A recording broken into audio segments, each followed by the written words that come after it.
ಪ್ರಿಯರೇ, ದಿನದ ಬದುಕಿಗೊಂದು ಕ್ರಿಸ್ತನ ಈ ದನಿ ನಮ್ಮೆಲ್ಲರಿಗೂ ಪ್ರೇರಣೆ ಆಗಲಿ. ಪೂಜಾ ವಿಧಿಯ ಪಾಸ್ಕಕಾಲದ ಮೊದಲನೇ ವಾರ, ಏಪ್ರಿಲ್ 9, 2026 ಗುರುವಾರ. ಸಂತ ಲೂಕನು ಬರೆದ ಪವಿತ್ರ ಶುಭ ಸಂದೇಶದಿಂದ ವಾಚನ, 24ನೇ ಅಧ್ಯಾಯ 35-48 ವಚನಗಳು. ಆ ಕಾಲದಲ್ಲಿ ಶಿಷ್ಯರು ತಾವು ದಾರಿಯಲ್ಲಿ ಕಂಡ ವಿಷಯವನ್ನು, ರೊಟ್ಟಿ ಮುರಿದು ಕೊಡುವಾಗ ಪ್ರಭುವನ್ನು ತಾವು ಗುರುತು ಹಚ್ಚಿದ ವಿಷಯವನ್ನು ಅಲ್ಲಿದ್ದವರಿಗೆ ವರದಿ ಮಾಡಿದರು. ಅವರು ವರದಿ ಮಾಡುತ್ತಿದ್ದಂತೆ ಯೇಸುವೆ ಅವರ ಮಧ್ಯೆ ಪ್ರತ್ಯಕ್ಷವಾಗಿ ನಿಂತು, ನಿಮಗೆ ಶಾಂತಿ ಎಂದರು.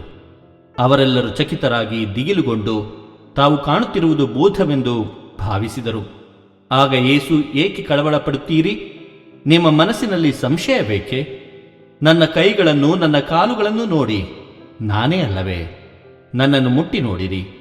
ನೀವು ನನ್ನಲ್ಲಿ ಕಾಣುವಂತೆ ಮಾಂಸ ಮತ್ತು ಎಲುಬು ಭೂತಕ್ಕೆ ಇರುವುದಿಲ್ಲ ಎಂದರು. ಇಂತೆಂದ ಮೇಲೆ ತಮ್ಮ ಕೈಗಳನ್ನು ಕಾಲುಗಳನ್ನು ಅವರಿಗೆ ತೋರಿಸಿದರು. ಶಿಷ್ಯರು ಇನ್ನೂ ನಂಬದೆ ಆನಂದಾಶ್ಚರ್ಯಭರಿತರಾಗಿದ್ದರು. ಆಗ ಯೇಸು, ನಿಮ್ಮಲ್ಲಿ ತಿನ್ನಲು ಏನಾದರೂ ಇದೆಯೇ ಎಂದು ಕೇಳಿದರು. ಹುರಿದ ಮೀನಿನ ತುಂಡೊಂದನ್ನು ಶಿಷ್ಯರು ಕೊಟ್ಟರು. ಯೇಸು ಅದನ್ನು ತೆಗೆದುಕೊಂಡು ಅವರ ಎದುರಿಗೆ ತಿಂದರು. ತರುವಾಯ ಯೇಸು, ನಾನು ನಿಮ್ಮೊಡನೆ ಇದ್ದಾಗಲೇ ನಿಮಗೆ ತಿಳಿಸಿದ ವಿಷಯ ಇದು. ಮೋಶೆಯ ನಿಯಮದಲ್ಲೂ ಪ್ರವಾದಿಗಳ ಗ್ರಂಥಗಳಲ್ಲೂ ಕೀರ್ತನೆಗಳಲ್ಲೂ ನನ್ನ ವಿಷಯವಾಗಿ ಬರೆದಿರುವುದೆಲ್ಲ ನೆರವೇರಲೇಬೇಕಾಗಿತ್ತು ಎಂದರು. ಆಮೇಲೆ ಪವಿತ್ರ ಗ್ರಂಥವನ್ನು ಅವರು ಅರ್ಥ ಮಾಡಿಕೊಳ್ಳುವಂತೆ ಅವರ ಬುದ್ಧಿಯನ್ನು ವಿಕಾಸಗೊಳಿಸಿದರು. ಅನಂತರ ಮೊದಲೇ ಬರೆದಿರುವ ಪ್ರಕಾರ ಕ್ರಿಸ್ತರು ಯಾತನೆಯನ್ನು ಅನುಭವಿಸಿ ಸತ್ತು 3ನೆಯ ದಿನ ಪುನರುತ್ಥಾನ ಹೊಂದಬೇಕಾಗಿತ್ತು.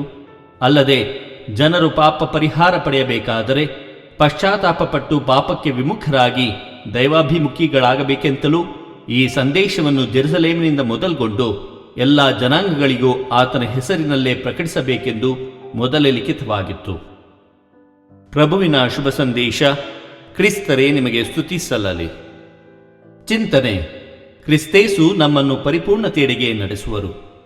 ಪ್ರಭು ಯೇಸು ಕ್ರಿಸ್ತರಲ್ಲಿ ಆತ್ಮೀಯರೇ, ಅಳುಕುವ ಹೃದಯಗಳಲ್ಲಿ ಧೈರ್ಯ ತುಂಬಲು, ಮಂಕಾದ ಮನಸ್ಸುಗಳನ್ನು ಪ್ರಜ್ವಲಗೊಳಿಸಲು ಯೇಸು ಪ್ರತಿಯೋರ್ವರಿಗೂ ವಿಭಿನ್ನ ರೀತಿಯಲ್ಲಿ, ಒಬ್ಬೊಬ್ಬರಿಗೂ ಒಂದೊಂದು ರೀತಿಯ ಸಂಕೇತಗಳ ರೂಪದಲ್ಲಿ ತಮ್ಮನ್ನೇ ವ್ಯಕ್ತಪಡಿಸುವುದನ್ನು ನಾವು ನೋಡುತ್ತೇವೆ.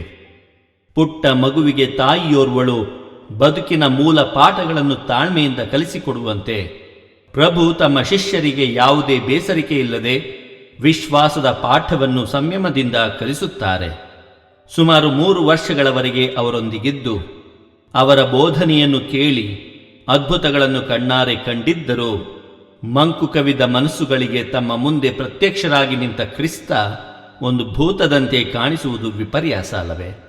ಆದರೂ ಅವರ ಬಲಹೀನತೆಯನ್ನರಿತು ಪ್ರಭು ಪ್ರೀತಿಯಿಂದ ಅವರನ್ನು ಬಲಪಡಿಸುವರು. ದುರ್ಬಲರನ್ನು ಸಬಲರನ್ನಾಗಿಸುವುದು ಅವರ ಸದುದ್ದೇಶ. ಕ್ರಿಸ್ತರ ನೈಜ ಅನುಯಾಯಿಗಳಾಗಲು ನಾವು ಎಲ್ಲ ರೀತಿಯಲ್ಲಿ ಪರಿಪೂರ್ಣರಾಗಬೇಕಿಲ್ಲ. ಕ್ರಿಸ್ತಾನುಭವಕ್ಕೆ ಒಳಗಾಗಿ ಅವರ ಸ್ವರಕ್ಕೆ ಕಿವಿಗೊಟ್ಟು ನಡೆದರೆ ಅಷ್ಟೇ ಸಾಕು. ಕ್ರಿಸ್ತ ಯೇಸು ನಮ್ಮನ್ನು ತಮ್ಮ ಪ್ರಭಾವಕ್ಕೊಳಪಡಿಸಿಕೊಂಡು ಪರಿಪೂರ್ಣತೆಯೆಡೆಗೆ ನಡೆಸುವರು. ದೇವರು ನಮ್ಮೆಲ್ಲರನ್ನು ಆಶೀರ್ವದಿಸಲಿ. ಇದು ದನಿ ಮಾಧ್ಯಮ ಮನೆಯ ಕೊಡುಗೆ. ಧ್ವನಿ ವಂದನೆಯ ಸ್ವಾಮಿ ಶಾಂತಕುಮಾರ್ ಜೆ, ಬೆಂಗಳೂರು ಮಹಾಧರ್ಮ ಕ್ಷೇತ್ರ. ಪ್ರಿಯರೇ, ಈ ಚಾನೆಲ್ ಅನ್ನು ಸಬ್ಸ್ಕ್ರೈಬ್ ಮಾಡಿ ಪ್ರತಿದಿನ ದೇವರ ವಾಕ್ಯವನ್ನು ಆಲಿಸುತ್ತಾ ಅದನ್ನು ಇತರರೊಂದಿಗೆ ಹಂಚಿಕೊಳ್ಳಲು ನಮಗೆ ನೆರವಾಗಿರಿ. ಧನ್ಯವಾದಗಳು.